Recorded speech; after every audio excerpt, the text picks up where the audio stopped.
Hello and welcome to the 411 Show. I'm your host, Nadia. This show is run by youth, hosted by youth, and aimed to inform youth.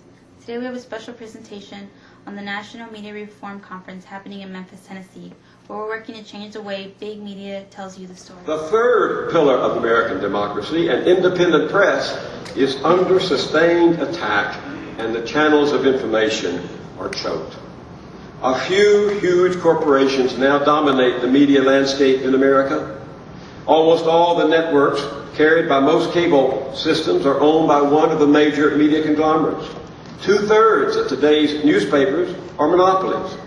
As ownership gets more and more concentrated, fewer and fewer independent sources of information have survived in the marketplace. And those few significant alternatives that do survive, such as PBS and NPR, are under growing financial and political pressure to reduce critical news content and to shift their focus in a mainstream direction, which means being more attentive to establishment views than to the bleak realities of powerlessness that shape the lives of ordinary people. What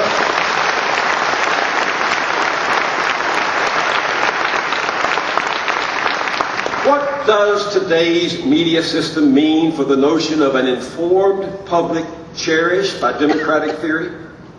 Quite literally, it means that virtually everything the average person sees or hears outside of her own personal communications is determined by the interest of private, unaccountable executives and investors whose primary goal is increasing profits and raising the country's share price. More insidiously, this small group of elites determine what ordinary people do not see or hear.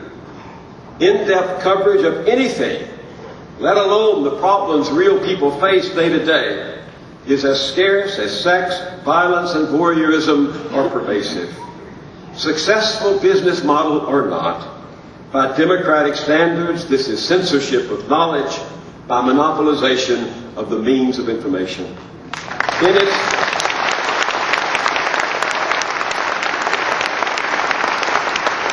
its current form, which Barry Diller happily describes as oligopoly, media growth has one clear consequence. There is more information and easier access to it, but it's more narrow and homogeneous in content and perspective, so that what we see from the couch is overwhelmingly a view from the top. The pioneering communications scholar Murray Edelman wrote that opinions about public policy do not spring immaculately or automatically into people's minds. They're always placed there by the interpretations of those who most consistently get their claims and manufactured cues publicized widely. For years, the media marketplace for opinions about public policy has been dominated by a highly disciplined, thoroughly networked ideological noise machine, to use David Brock's term, permeated with slogans concocted by big corporations, their lobbyists, and their think tank subsidiaries. Public discourse has effectively changed the meaning of American values. Day after day, the ideals of fairness and liberty and mutual responsibility have been stripped of their essential dignity and meaning in people's lives.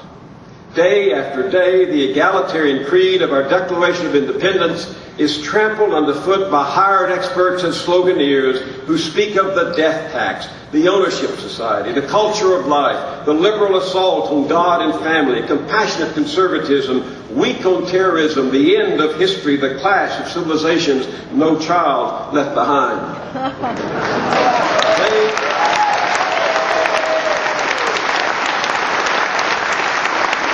They have even managed to turn the escalation of a failed war into a surge.